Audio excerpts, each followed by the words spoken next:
ভাল লাগতাছ না ওঠ। কই যাবি? আর একটু চাটা খেয়ে ঘুম পাইতাছ। দেখ আমি দোকান পাড়ের ওদিকে যাবো না। এমনি এলাকার মানুষ আমার দিকে যেমনি তাকায় থাকে বুঝছো, আমার না অনেক শরম করে, জান দেবো না। আরে বেটা শরম পাইছ না, তুই একমাত্র পোলা যে সন্তান জন্ম দিবি, মাইন্ড একটু একটু তাকাইবই, কোনো শরমের কিছু নাই। চল। এই মান্না, কি শুনবি এটা কত? শর্ত দেখতে দেওয়া পেরে কি সত্যি সত্যি হচ্ছে? কবিরাজ তো কইছে।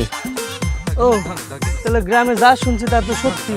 এই মিয়া সত্যিটা জানি না আবার জিগাইতেছেন কি লিগা? এটা তুমি কি করলাম মান্নান কাউ তো? সারা জীবন শুই না আসলাম মায়া মানুষ নেই বাচ্চা, আর তুমি এটা কি ঘটনা করলা? পোলা ইয়া তুমি মায়ের মানুষের কাজটা করতেছ। কি যোগ আইলো কি কমু। ভাই আল্লাহর কাছে দোয়া করেন, ঠিক আছে? এই বাচ্চা যাতে আপনার পেটে না হয়, যখন হইব তখন বুঝবেন। এই আয় তোমার নান ফালতু বলাবেন কোন স্যার, মনের দোকানে চা খামু। চল আস্তে আর। কি কয়ে গেল মান্নান আমারে? ওকে আমার বদ দোয়া দিল? আরে শকুনের দোয়া কি গরু মরে? আর আমি কি মান্নান যে আমার পেটে বাচ্চা হইব? পোলা মানুষের পেটেও নাকি বাচ্চা হয়? এ মনা দুটা চা দে তো ভাইয়া। নান দুটো দুটো দুটো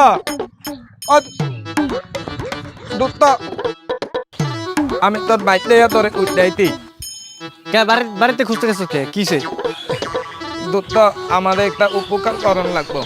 এবারে এই ওই কোনো উপকার করতে পারবো না, ওরে কবিরাজ রেস্ট লইতে কইছে, ওই যদি লড়াচড়া করে বাচ্চা মাচ্চা ডিগবাজি খাইব। আমি তা আনি এর লাগে আমার দুটোর কাছে তো বুদ্ধির লাগে আইতি। কি কি বুদ্ধি ক? দুটো তুই তো জানত আমি তুতোবালা পিতি থাকতে 10-12 বছর যখন বয়স ছিল না আমার, তখন তো বিয়া করতি। পরে ডাক্তার কবিরাজ কত কিছু দেখাইতি, ওষুধ বড়ি খাওয়াইতি, কিন্তু বউয়ের বাচ্চা হয় না। এখন তুই তো যে আমার একটু সাহায্য কর। ওইব কেমনে তোমার বাচ্চা? তুমি বাচ্চা গেলে বিয়ে করছো, তুমি একটু প্রাপ্তবয়স্ক হয়ে বিয়ে করতা তাহলে তো হইতো।